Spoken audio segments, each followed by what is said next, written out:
Omri, I'm really glad to have the conversation as a follow-up to the last one we had about B2B payments and the always interesting build versus buy discussions that are going on about it. So thanks for making the time. Thanks for having me again. So I feel like I've been having this conversation with lots of people about lots of different things today, build versus buy across a variety of different technologies that are intended to simplify and leverage the time and investment on the part of teams to do things differently. When it comes to making payments, receiving payments, and managing those flows in organizations, where are you having those conversations today? The conversation, I'd say, always starts with the size of the company. Karen, I think that's really, really important. The build versus buy conversation usually starts with a resourcing conversation. Do we have enough engineering resources? Do we know what we want to build? Do we know what great looks like and how we get there? Or do we even have the appropriate amount of people in-house with the expertise to help us decipher that? I see a lot of companies making a build decision where there's actually a lack of expertise on payments in-house, and they don't understand the amount of work that needs to be done. We see a lot of building 6 to 10 months of work and then scrapping it and then buying. And then where you see build being the most frequent is I would call like the enterprise scale, where the solutions that you were going to purchase just cannot handle the amount of customizations or the volume of transactions or payments. And that's where a build part of it becomes more common. Now, I think that there's way more solutions these days to approach buying. But whenever you buy something, I would say there's always an element of customization in-house too. Right. But what never gets discussed is how much money does it cost to maintain this thing? Yeah. Even if you put together like a PDF for payments.com to share with like potential, partners and so forth, you're going to renew it in 3 months probably, because there's going to be a new design thing, a new feature, a new part of the conversation. Maintenance is the hardest part. Yep. So building on top of something you built in-house, it never goes away, the maintenance side of it. Now, I think that finance does always a great job of explaining what they need, and engineering takes that as this is what we're being told. I see. Where I'm seeing the gap though is the translation layer. For example, I've seen companies saying, "Well, I need to send payments," and the engineering team is like, "You can send payments," and then the question is like, "Well, how does it send data to my ERP?" And the engineering team says, "Nobody told me ever that this needs to be communicated to the ERP." And the finance team says, "Well, of course, how are we supposed to do our work?" But that honest conversation never sparked at the beginning. That's interesting. Requirement, and then you get departments that are frustrated at each other. I think that's kind of the thing that you always want to prevent too when you're running a company, is you want to have as much empathy and transparency between the needs of two departments.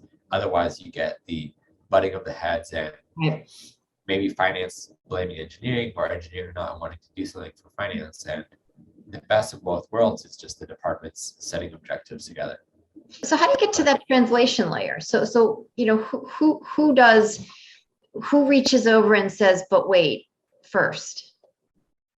I think that typically what will happen is, it depends on the company. Sometimes you might have a finance leader that has done this before, and they're able to kind of prevent the horror story from happening again. Or sometimes you might have an engineering leader raising their hand saying, "Awesome, we understand what the end result is, but can you help us empathize more and understand what you need to do on a day-to-day basis?" Sometimes the product leader could get involved too, but there's no rules of engagement here, Karen. I think that what's really important is, before even going into build versus buy, is just identifying what's not working and what should work, right? A lot of folks are eager to build. I mean, I have an engineering background. I love building. Don't get me wrong, Karen, it's fun. But sometimes it might not be the best thing for the company. Right. And without just identifying everything that's not working, it's very hard to make a decision on how to proceed. And I mean, I would imagine, yeah, I'm just thinking of myself in different areas where, you're looking at build versus buy. And as a, as a business person, without really understanding the context of all the engineering implications or consequences, you do rely on your technology team to tell you. And so you often go that route until it becomes painful. And you say, but wait, there's something that didn't quite, it's your example. Oh, I didn't know that it needed to integrate to the ERP. Yeah. Well, the interesting thing is that when the build conversation comes, the cost goes into a lot. The cost savings goes into it a lot too. For example, partnering with a processor might cost you 20 to 100 basis points more than doing it in-house. Now, is it the right stage of your company to make that investment? Right. It's also equally as important. But at some point, there does become the ROI analysis, and that's a very big and broad exercise, particularly in a complex environment like business payments, where there are a lot of people and a lot of process in the flow. And frankly, when you think about integrating new technology into the environment, you can change the process, which can certainly change the economics, obviously, more favorably. Yep. I think what's interesting there too, we talked about this last time. I said that consumer payments is like a tweet, and business payments is like passing the bill through Congress. To make a finance team happy with a custom in-house built solution for business payments, it's a pretty high bar. It's one of those things where as the business matures, as they need more features or reporting or functionality, it's going to keep becoming a conversation. And I think you know this, like before a company IPOs or even after, there's one thing that they need to be great at. It's their business model. It's, their go-to-market, and taking 40% of resources away from your company to build something in-house. It's a lot of energy. And then you miss your business deadlines because you're now diverting energy to building an in-house tool, right? It causes a lot of, I would say, unnecessary turmoil. So how do you broker the détente? So when you're thinking about how you deal with this with companies, what's the trick? We first and foremost ask what's not working. Step one, it's what's not working about vendor onboarding, what's not working on vendor management. A lot of folks forget that after you onboard a vendor, they might email you in 9 months and say, hey, Karen, I want to change how I get paid. So it's the end-to-end life cycle of the vendor and customer journey that's really needs to be understood. During that process, you typically get, here's what's working, here's what's not working, here's where we need to improve yesterday, and here's nice to have so we can have in the future. Once you understand the vendor and customer onboarding conversation, then you can move into payments.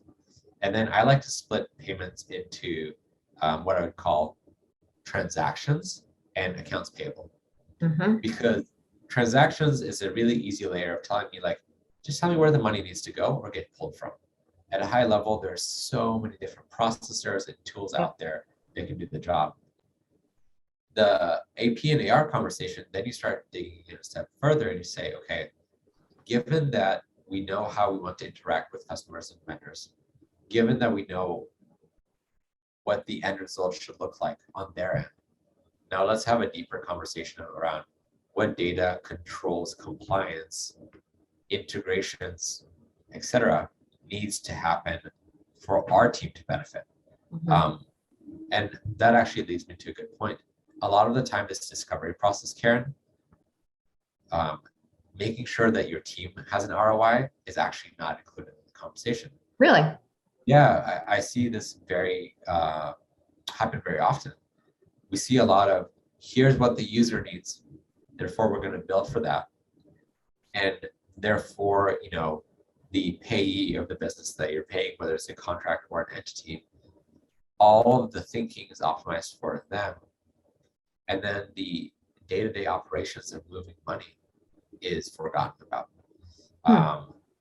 Yeah, and for what it's worth, we have these conversations ourselves in house, right? We at Routable build software to help people not build in-house software, and we have these same conversations in house, right? For example, I think it's becoming more and more common to talk about having a ledgering system to do transaction monitoring and where is the money in the flow. You're seeing that becoming more and more common thing across fintech companies. Fintech companies have accounting problems too, right? So it's a fun conversation to be had, but yeah, addressing how to manage the operation after it's built, Right. finance and operations side, I think is the most important part. Otherwise, you're going to miss, I'd say, 50% or more of the requirements. Yeah, that's interesting because I think that's consistent with the conversations that I've had about buy versus build, which is it's not so much about, getting something in place. It's maintaining, it's the changes because things change in payments. Yep. Compliance regulation changes, operating rules change on the part of networks. Customers change their requirements, and there's a lot of things that need to be maintained, and that's often sort of underestimated. The beautiful thing, though, is that if you talk to anybody in finance or an operations team, they have a rigid monthly view. Yeah. They're the most put together team members that will tell you exactly what needs to happen. Yep. What I believe is not happening is someone having a discussion with them. What does your month look like? For example, if you close twice a month instead of once a month, and you need your data on the 13th and the 28th, you need to make sure that the payments are run before those dates, right? It's a very simple conversation, but you need to start out with the empathy to understand what the person does on the day-to-day job, and then if they're not able to hit one of their to-dos for the month, how does that impact the rest of the company?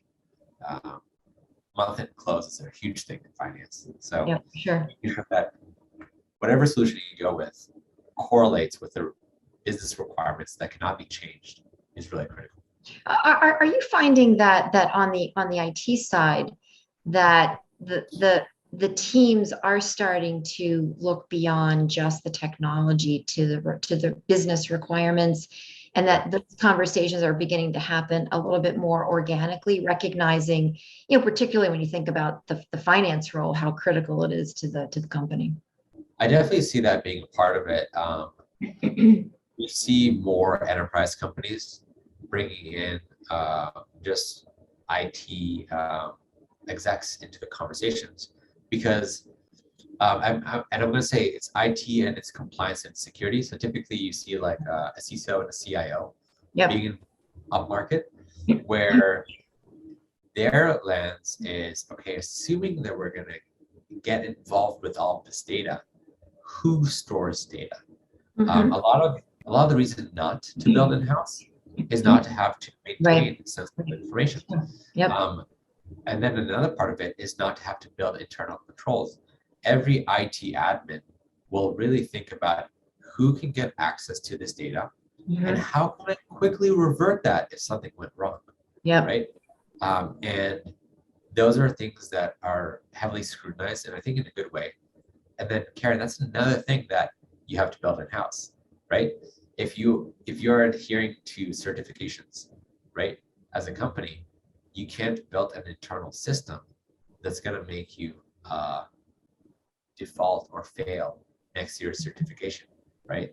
Is part of the other reason that build is such a topic of conversation in at the enterprise level is because there's this perception that this all needs to be done inside the organization because of all the things that you just talked about, because of controlling access and security and sensitivities with respect to their data.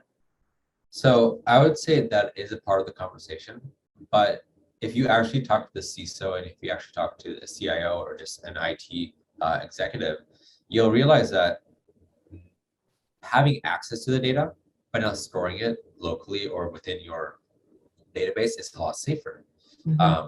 So there's a difference between access to data and owning data on your own hub per se.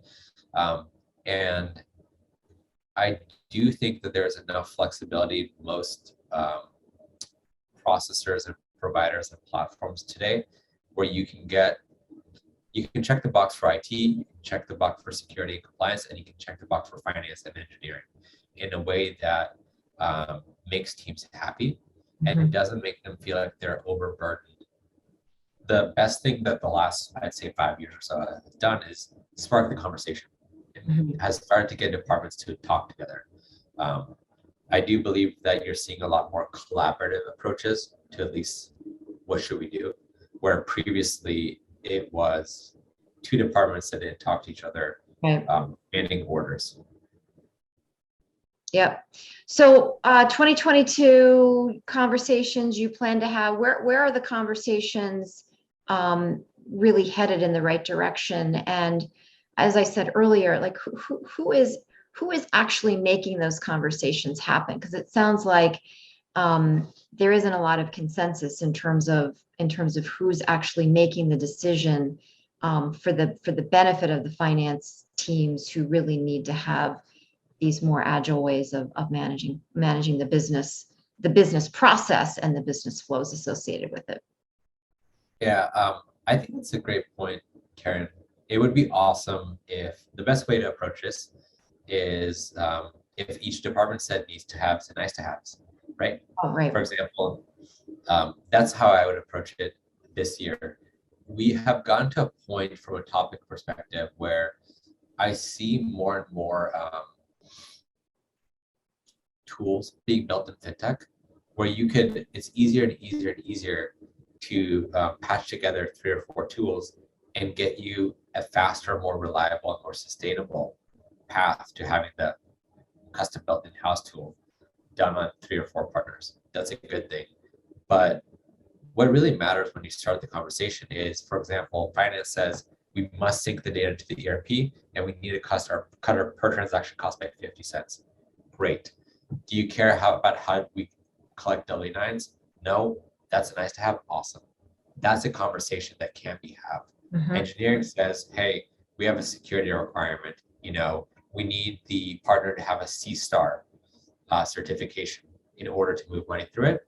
And we don't want to store the banking or card data on our database. Those are the ways I would approach it. And, it's making me think, Karen, that we should put together a guide on how to start the conversations and almost a checklist of needs to have and nice to haves that can assist teams to just translate what's important. So let's do that. The need to have, nice to have guide for success. I think that's actually that could actually be something that is certainly applicable to a lot of other things beyond this conversation for this use case. But it sounds like a great move in the right direction, and we'll look forward to working together on that. That'd be awesome. Good. I appreciate it. Always nice to chat with you. Thanks so much for the great insight and for such an authentic way of presenting the challenge, but also a very thoughtful way to drive to a resolution that works for everyone. And obviously, of course, the people who need to be paid, because that's the most important part of all. They are really important. Thanks so much. Thanks so much. Bye-bye now.